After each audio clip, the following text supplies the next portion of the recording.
Tricia McLaughlin joins me now from DHS. Tricia, this seemed like a fairly sophisticated operation, burner phones and all the rest of it.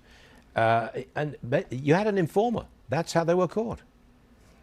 Absolutely, Stuart, and thank you for having me. What we saw in this case is a very strong partnership between our local authorities on the ground, Attorney General Pam Bondi and FBI Director Kash Patel, as well as Homeland Security advisors as well, that this could have been a deadly attack. This could have cost many American lives, as you know, Stuart. Remember, just last year's New Year's, 14 Americans were killed at the hands of a terrorist attack, and this is what Secretary Noem and President Trump and all of our intelligence and law enforcement agencies are working to thwart every single day. But it's important for the world to know, and these people to know, that it was an informer who brought them down.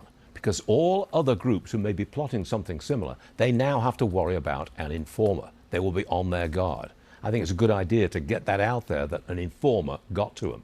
Because they also wanted to take out, their words, ICE agents as well. It wasn't just bombing America. It was ICE agents they were going after.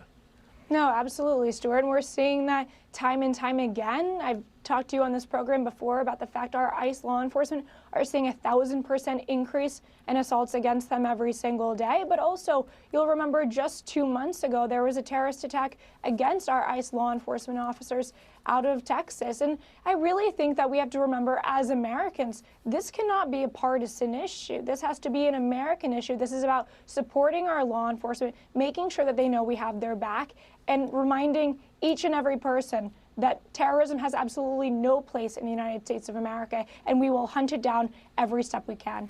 With a new executive order, President Trump is classifying fentanyl as a weapon of mass destruction. Okay, how will this help fight the influx of fentanyl? Well, this is going to be a whole of government approach. We know that fentanyl deaths is the leading cause of deaths for individuals in America ages 18 to 45. We have a president who's stepping up. He's not turning a blind eye to this leading cause of death. And so we have the Treasury Department, we have Homeland Security, we have the FBI, Attorney General's Office, the Department of War, all working hand in glove with their different legal authorities and their different operational levers to take down this really scourge of deadliness that's coming to America. So fentanyl is a weapon of mass destruction. You needed that characterization to justify blowing up the drug boats. I mean, it gave you a legal justification for the drug boat operation, right?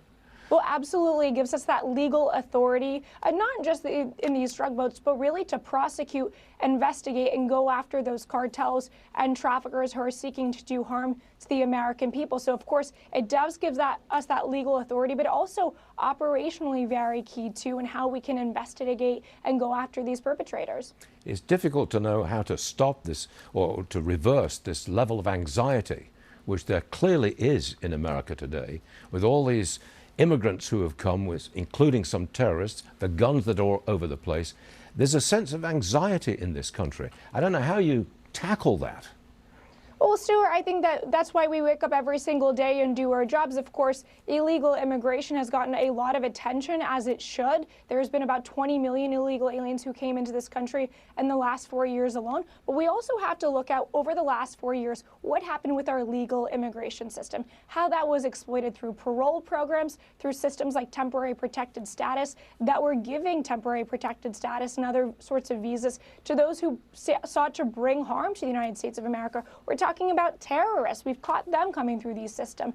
Gang members, other criminals who wish to bring us harm. And Stuart, that's why Secretary Noem is doing every single day, really looking at who's in this country and making sure that they should be there and they want to bring their best to the United States. What a terrible shame it is to be in this holiday season and people are afraid to be out on the streets in crowds or at religious ceremonies. That's a dreadful thing. But Tricia, thanks very much for being with us this morning. We appreciate it.